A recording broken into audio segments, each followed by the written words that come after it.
ድሕሪ 20 ደቂቃ ክጅምሪው ንክትከታተሉና ንዕድም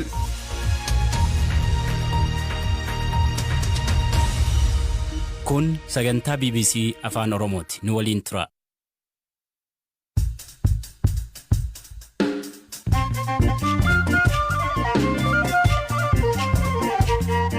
Akka mooltan dhaggeeffattoota keenya sagantaa raadiyoo BBC afaan Oromoo jimaata galgalaa kunoo eegaleera. Isaan gurguddoo keessaa Atileet Salamoon Tufaa teekwaandoo yeroo jalqabaaf olompikii irratti Itoophiyaa kan bakka bu'e komiin qabaa jedha.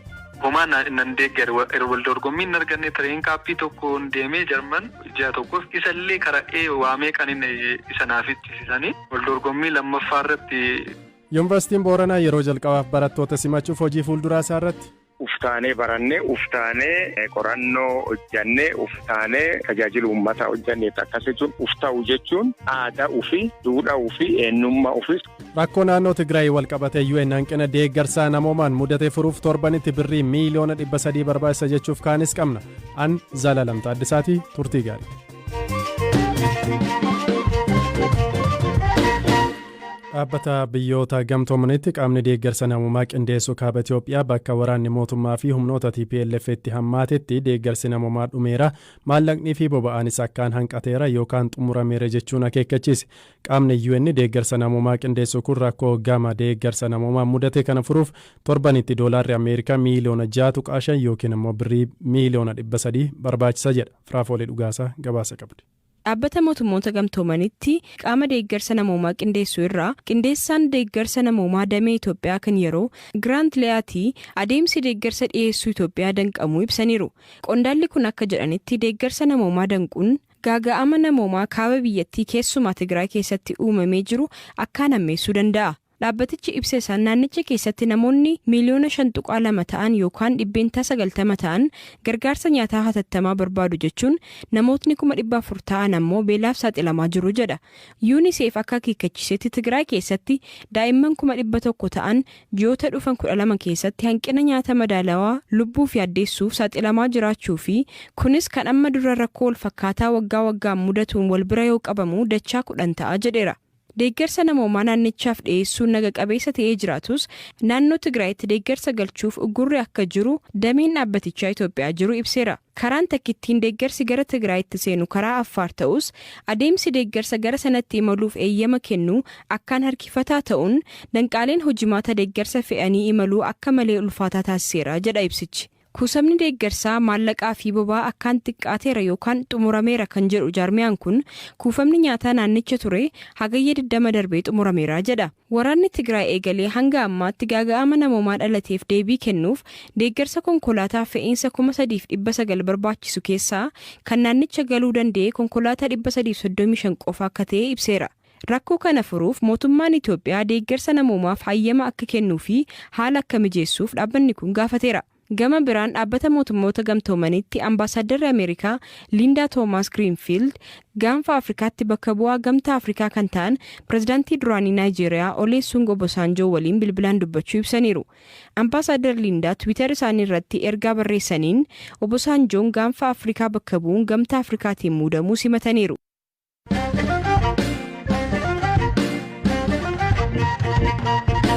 Kan itti aanuun daandiin qilleensa Itoophiyaa bineensota daldalaaf oolan osoo isaan lubbuun jiranii biyyoota lixa Afrikaa irraa gara iddoowwan garaa garaatti imalchiisaa jiraachuu qorannoon taasifame tokko mul'ise. Qorannoon kun dabalataan akkaataan bineensoti kunneen ittiin qabaman suukaneessaa akka ta'ee fi karaa bineensota kunneenii weerarri vaayirasii tatamsa'uu danda'a jedheera. Firaafoolii Dhugaasa. Jaarmiyaan eegumsa bineensotaa irratti hojjetu World Animal Protection jedhamu qorannoo gaggeesseen daandiin qilleensaa Itoophiyaa bineensota bosonaa biyyoota lixaa fi giddugala Afrikaa keessaa fe'uun gara biyyoota garaagaraatti geessee daldalaa jira jechuun himateera. Daandiin qilleensaa Itoophiyaa bineensota hedduu biyyoota lixaa Afrikaa keessaa fe'uun bu'aa daldalaa guddaa argateera kan jedhu World Animal Protection akkaataan bineensonni kunneen itti qabaman sukkanneessaa ta'uusaan alatti karaa bineensota kanaa weerarri vaayirasii tatamsa'uu danda'a jedheera. Akka qorannoo kanaatti yeroo baay'ee bineensonni daandii qilleensaa Itoophiyaan fe'aman keessaa kanneen akka lootuu, qocaa, boofaa fi giinxiin isaan adda durummaan eeramanidha. Bineensotni fe'aman hedduun isaanii kan sanyiin isaanii badurra ga'e odeeffannoo waa'ee isaanii baay'inaan kan walitti hin qabamnee fi kan lakkoofsi isaanii daran hir'achaa jiranidha jedha. Akka qorannichi ibsetti biyyoota daandiin qilleensaa Itoophiyaa bineensota kunneen itti fe'e keessaa Jaappaan, Kooriyaa Kibbaa, Taayilaand, Hong Kong, Omaan, Maleeshiyaa, Jarman, Itaalii fi UK ni argamu. Akkaataan daandiin qilleensaa Itoophiyaa bineensota ittiin daddabarsaa jiru seera daddabarsa bineensotaa lubbuun jiranii kan jaarmiyaa geejjiba qilleensaa idil addunyaa jalatti tumamee jiru kan cabse ta'uunsaa na yaaddeessa jechuun dhaabbanni kun qorannoosaa keessatti ibseera. Daandiin qilleensaa Itoophiyaa gabaasa kana irratti ibsa baaseen akka miseensa geejjiba qilleensarraa idil addunyaatti bineensota lubbuun jiran kan imalchiisu gama itti gaafatamummaa qabuu fi seera eeggateen jechuun seeraan ala bineensota geejjibsiise jechuun himata irratti dhiyaate kuffiseera.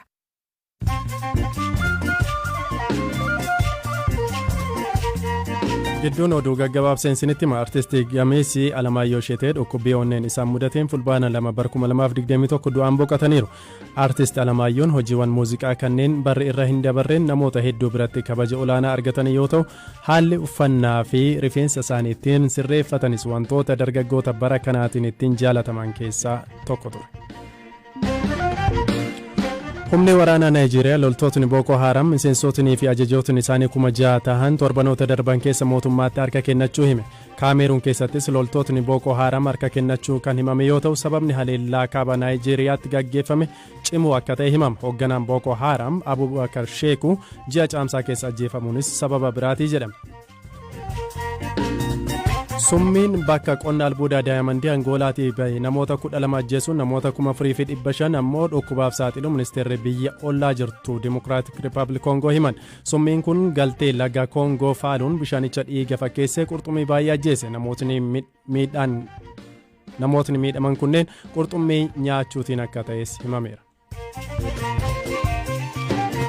Mormitootni Taalibaan kumaatamaan naannoo bulchiinsa Paanshir keessaa ammayyuu waraanatti jiru. Taalibaan jalatti buluu kan hin barbaanne humnootni kun Kaabul irraa fageenya kiiloomeetira 48 irratti naannoo argamtu Paanshir harka Taalibaanitti hin kennine. Pireezidaantiin duraanii Afgaanistaan Hamid Karzaayi loltootni kunneen meeshaa lafa kaa'uun karaa nagaa Taalibaan waliin akka mari'achuu qaban dhaamaniiru.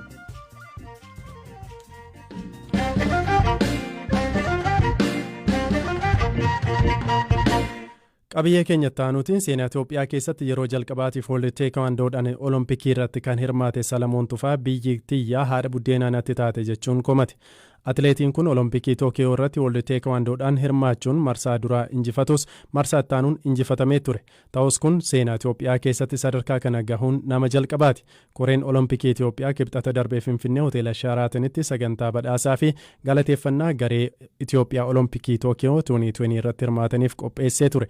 Achirratti ture komisaa kan inni dhageessise. Deeggarsa shaggaan aangoone Olompikii kanaaf qophii irratti jechuudha. Wal dorgommii naan kennine tireeningii mucaa tokko hojiin qofa hojjechaa ture ji'a 6 guutuu Olompikii hoteelii arganu galchee jechuudha. Innaa ji'a 9 guutuu namni tokko ofee Olompikii har'allee mootummaallee namni tokko ofee nuun gaafanne beektaa. Innaa amma sun hundi darbee Olompikii ani 2020 irratti maattaaraa isaan darbee gara Olompikii irratti wal dorgommii irratti anatu galee bakkee sanitti biyyaaf je'ee waggaa 8 guutuu keessa ture barumsa itti dhiisee biyyoonni biraallee na barbaadanii hin barbaadu je'ee akka naashinaalitii si kennanii keenyan wal dorgommii maattaaraa san keenyan galinaan je'anii Irooppiyaan illee biyyoonni lamaan takka hin jirani akkasii na gaafatanii sanii hunda hin barbaadu je'ee ani wanna baay'ee kafaltii itti kaffalee as ga'ee garuu achirratti illee wal dorgommii irratti illee Tookiyoo qopheessite Tookiyoo miti biyyattiin akka warra raankii irratti Olompikii san irratti raankingii arfaffaa mucaa jiru san wajjin wal dorgommiin kiyya kan ture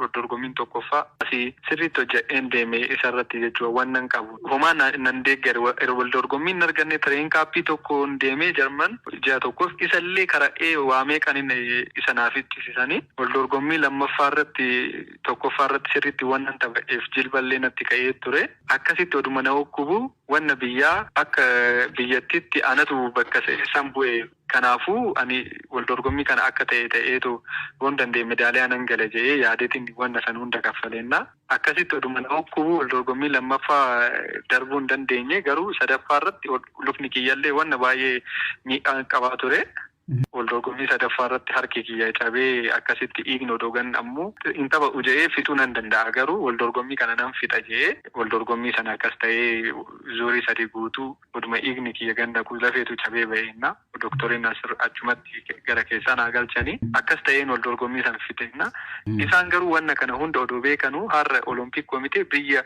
bakka bu'eeti qophii kana qopheesse galatallee naan goone maqaa kiyya yaamanii yeroo jalqabaaf je'anii waa takka naan goone affeeraa sanirratti na affeeran deeme garuu maqaa kiyya odoo yaamin olompikii yeroo jalqabaaf hin darbe ijoollee baay'eetu na duuba jira akka ispoortii kanaatti nama baay'eetu fooloo na bu'aa beektaa har'a olompikii darbame je'anii isaan gammadanii boru isaanillee mooraaliidhaan gara achii nan dhufa je'anii ijoollee yaaddu hundi akka kiyyaatti mooraaliin isaanii caba anatu mooraalii kiyya na cabsanii ani natti dhaga'ame wanna natti dhaga'ame sooshaal miidiyaa irratti barreesse. Pireezidaantii itti aanaan koree olompikii Itoophiyaa obbo Minilik Habtuu BBC'tti akka himanitti sagantaa kanarratti atileetota tokkoffaadha hanga sadaffaa bahanii malee kanneen arfaffaa bahanillee maqaan hin dhahamne jedhan.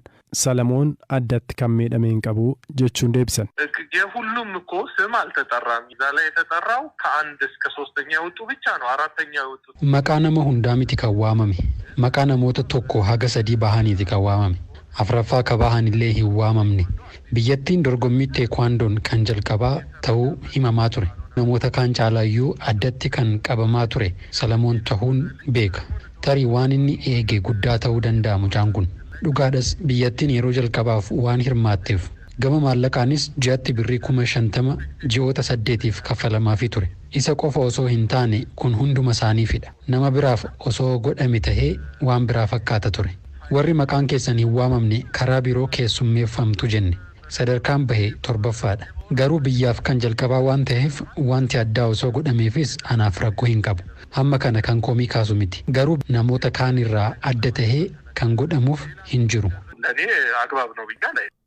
Kan xumuraatiin yuunivarsiitiin Booranaa yeroo jalqabaaf barattoota 200 simachuun hojii baruuf barsiisuu eegale. Pireezidaantiin yuunivarsiitichaa Dr. Bokkuu Xachee Diidaa yuunivarsiitiin Booranaa hojii baruu fi barsiisuu cinatti sirna gadaa gidduu galeessa godhachuun qorannoo akka gaggeessu himan. Uummata godinichaafis carraa hojii baay'ee akka uumeeru himaniiru.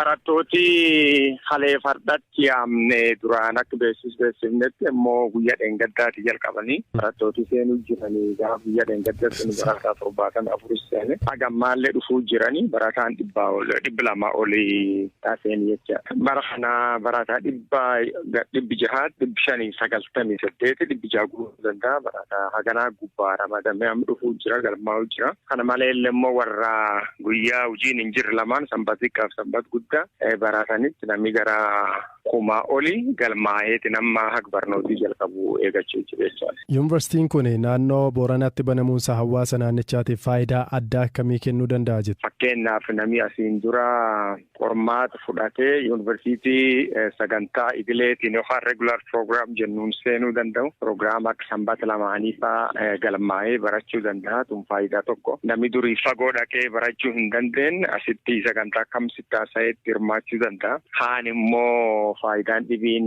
yuunivarsiitiin yoo dhufte egaa carraa hojii hedduu qabattee dhufti kanaaf amma nama hedduutti hojii argatee hojjechuu jira.